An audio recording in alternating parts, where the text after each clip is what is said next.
The Path of Purification, Visuddhimagga, by Bhadantācariya Buddhaghosa, published by the Buddhist Publication Society, Kandy, Sri Lanka.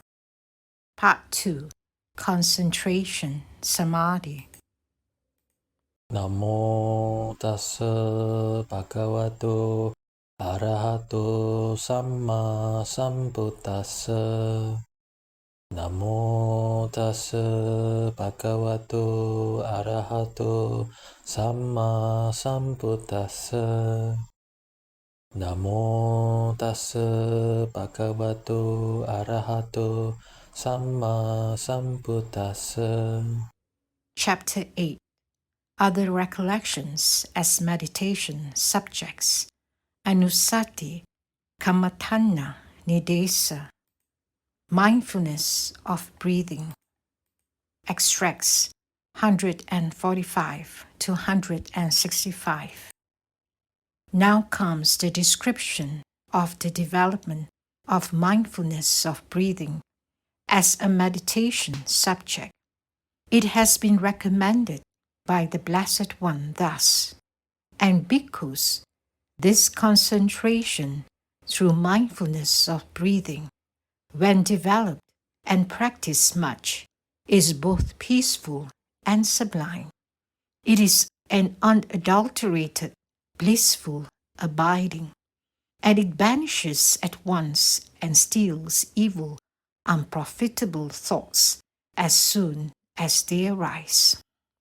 Text. It has been described by the Blessed One as having 16 bases thus, and how developed bhikkhus, how practiced much, is concentration through mindfulness of breathing, both peaceful and sublime, and unadulterated, blissful abiding, banishing at once and stealing evil, unprofitable thoughts as soon as they arise. Here bhikkhus, a bhikkhu gone to the forest or to the root of a tree or to an empty place, sits down, having folded his legs crosswise, set his body erect, establish mindfulness in front of him, ever mindful he breathes in, mindful he breathes out. 1. Breathing in long, he knows, I breathe in long. Or breathing out long, he knows, I breathe out long. 2. Breathing in short, he knows, I breathe in short. Or breathing out short, he knows, I breathe out short. 3. He trains thus, I shall breathe in, experiencing the whole body. He trains thus, I shall breathe out, experiencing the whole body. 4. He trains thus, I shall breathe in, tranquilizing the bodily formation. He trains thus, I shall breathe out, tranquilizing the bodily formation. 5. He trains thus, I shall breathe in, experiencing happiness. He trains thus, I shall breathe out, experiencing happiness. 6. He trains thus, I shall breathe in, experiencing bliss. He trains thus, I shall breathe out, experiencing bliss. 7. He trains thus, I shall breathe in, experiencing the mental formation. He trains thus, I shall breathe out, experiencing the mental formation. 8. He trains thus, I shall breathe in, tranquilizing the mental formation. He trains thus, I shall breathe out, tranquilizing the mental formation. 9. He trains thus, I shall breathe in, experiencing the manner of consciousness. He trains thus, I shall breathe out, experiencing the manner of consciousness. 10. He trains thus, I shall breathe in, gladdening the manner of consciousness. He trains thus, I shall breathe out, gladdening the manner of consciousness. 11. He trains thus, I shall breathe in, concentrating the manner of consciousness. He trains thus, I shall breathe out, concentrating the manner of consciousness. 12. He trains thus, I shall breathe in, liberating the manner of consciousness.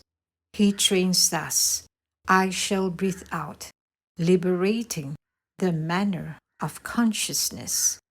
13. He trains thus, I shall breathe in, contemplating impermanence. He trains thus, I shall breathe out, contemplating impermanence. 14.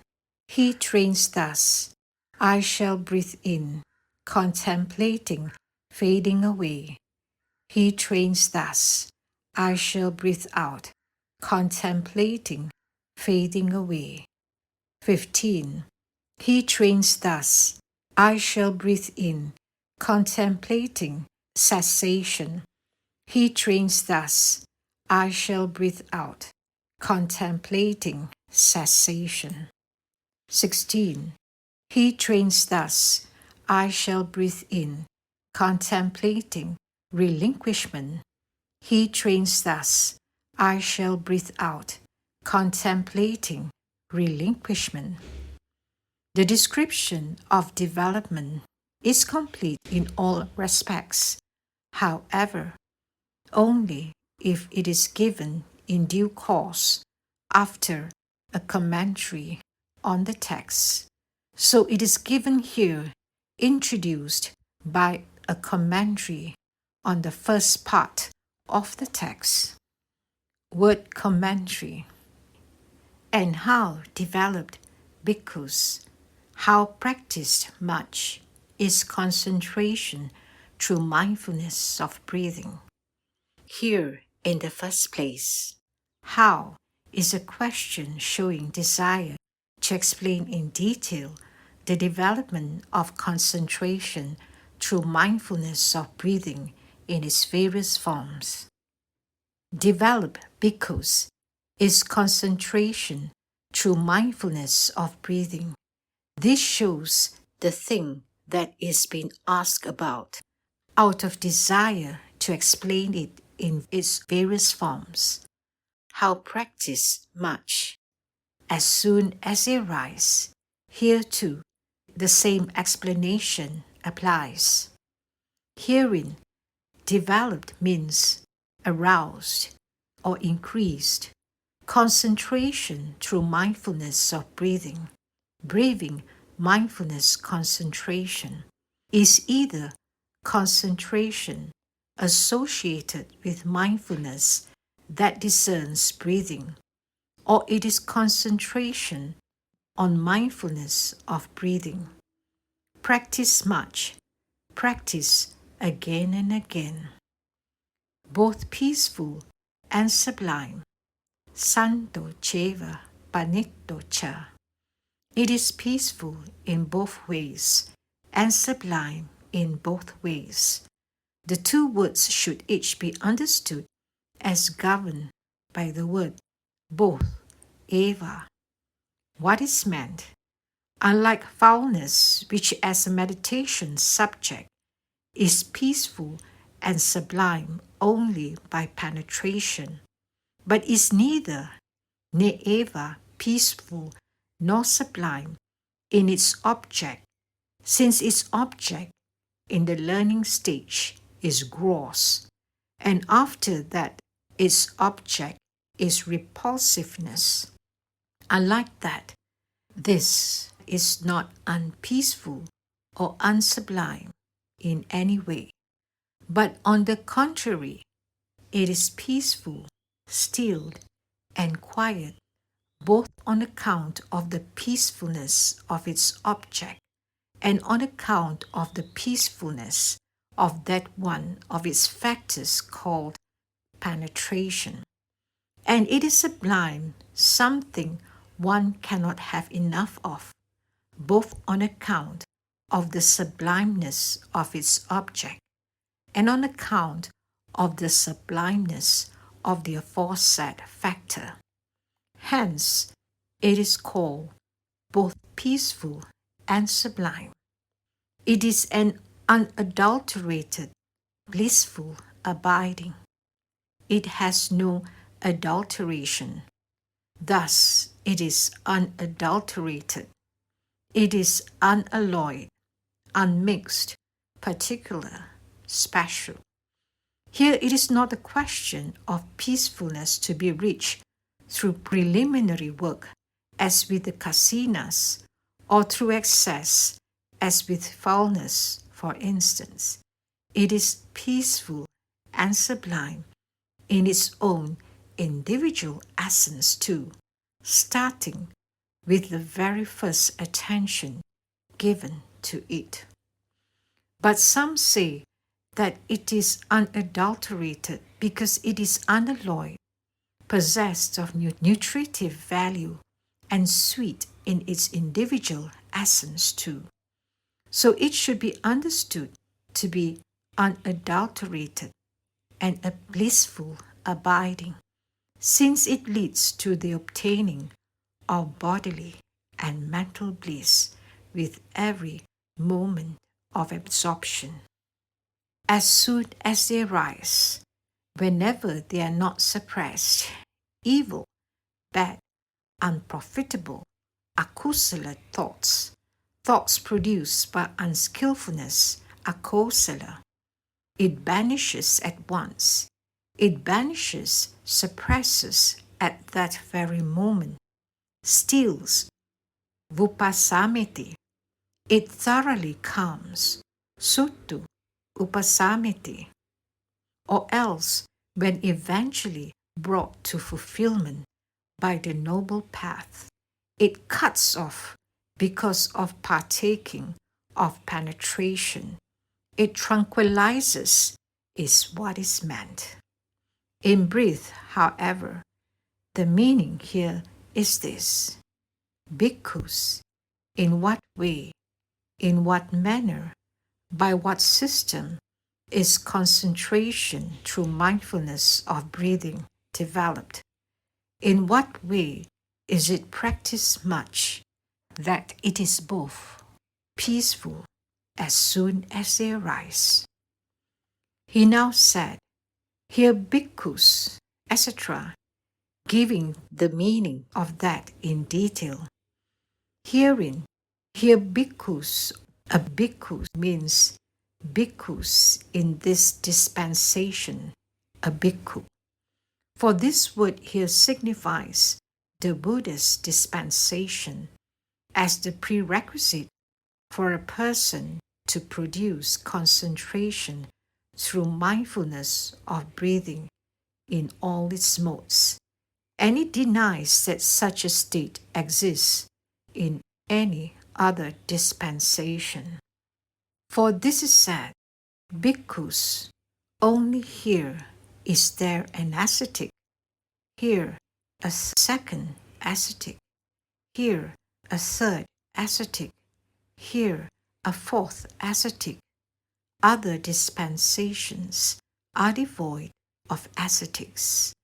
That is why it was said above, in this dispensation, a bhikkhu, gone to the forest or to an empty place. This signifies that he has found an abode favorable to the development of concentration through mindfulness of breathing.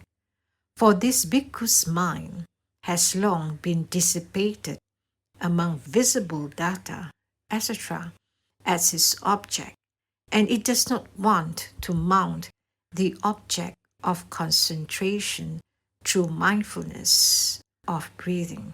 It runs off the track like a chariot harnessed to a wild ox. Now suppose a cowherd wanted to tame a wild calf that has been reared on a wild cow's milk. He would take it away from the cow and tie it up apart with a rope to a stout post dug into the ground.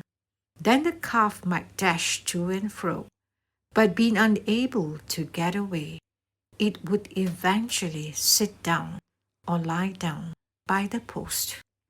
So too, when a bhikkhu wants to tame his own mind, which has long been spoilt by being reared on visible data, etc., as object for its food and drink, he should take it away from visible data, etc., as object and bring it into the forest or to the root of a tree or to an empty place and tie it up there to the post of in-breaths and out-breaths with a rope of mindfulness.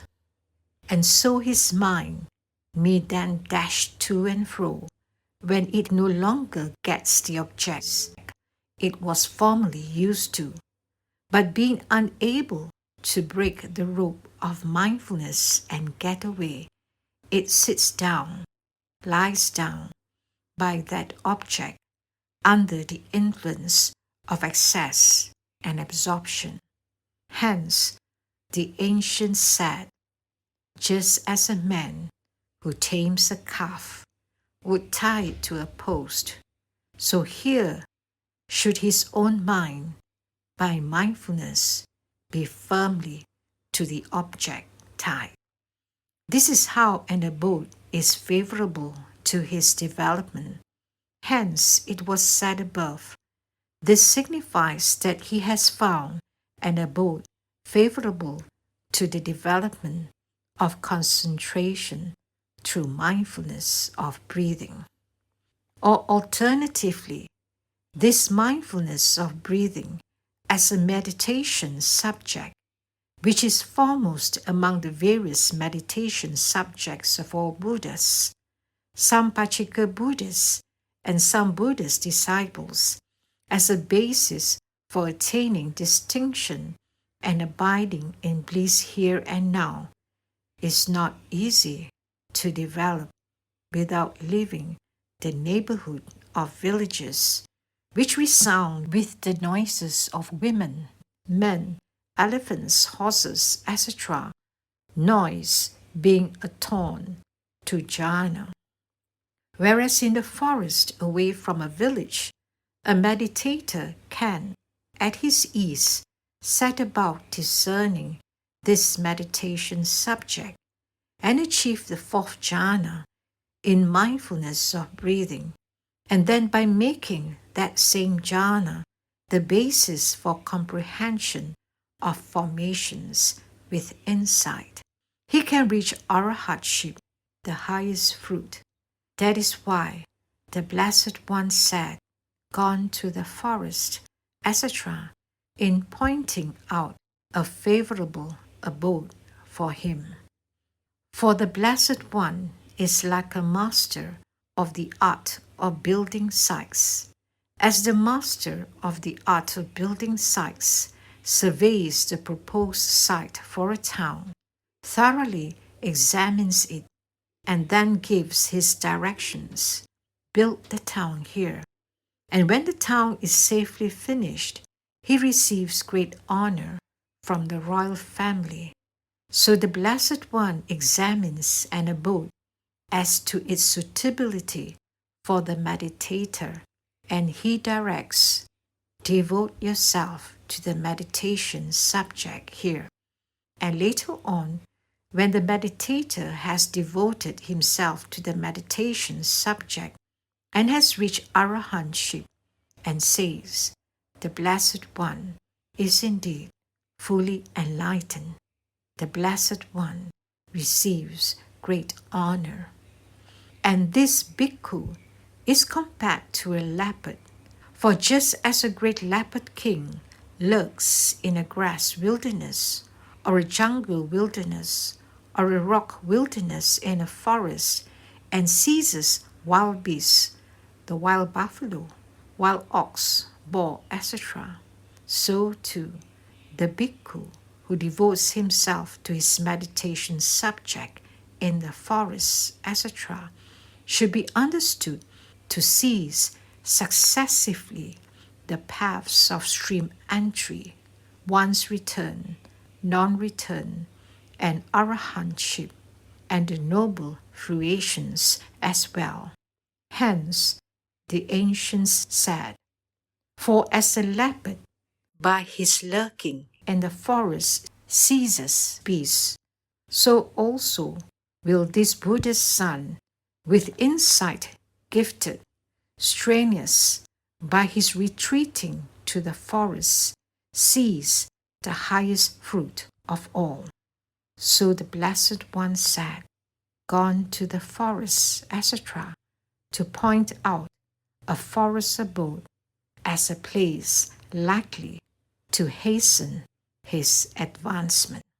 Herein, gone to the forest is gone to any kind of forest possessing the bliss of seclusion among the kinds of forests characterized thus.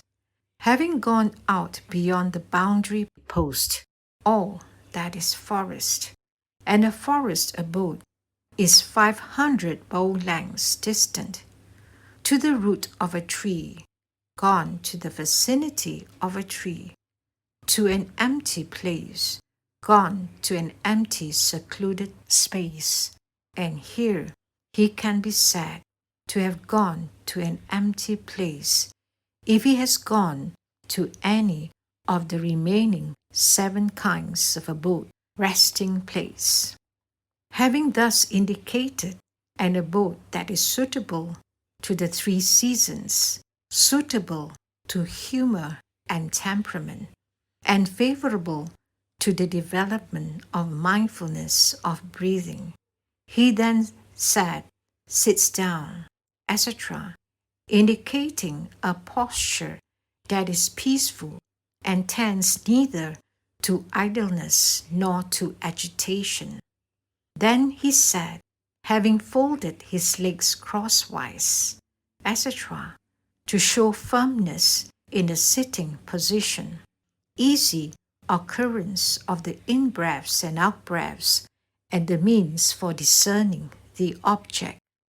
Herein, crosswise is a sitting position with the thighs fully locked, folded, having locked, set his body erect, having placed the upper part of the body erect, with the 18 backbones resting end to end. For when he is seated like this, his skin, flesh, and sinews are not twisted, and so the feelings that would arise moment by moment, if they were twisted, do not arise. That being so, his mind becomes unified, and the meditation subject, instead of collapsing, attains to growth and increase. Established mindfulness in front of him, parimukhang satting, upatapetva, having place, tapayitva, mindfulness, sati, facing the meditation subject, kamathana vimukhang, or alternatively, the meaning can be treated here too according to the method of explanation given in the Patisambhida, which is this: pari has a sense of control, parigaha, mukhang, mouth, has a sense of outlet, niyana, sati has a sense of establishment, upatthana, that is why parimukhang satting, mindfulness as a controlled outlet, is said. The meaning of it in brief is, having made mindfulness the outlet from opposition, forgetfulness being thereby controlled. Ever mindful, he breathes in. Mindful, he breathes out. Having seated himself thus, having established mindfulness thus, the bhikkhu does not abandon that mindfulness. Ever mindful, he breathes in. Mindful, he breathes out. He is a mindful worker, is what is meant.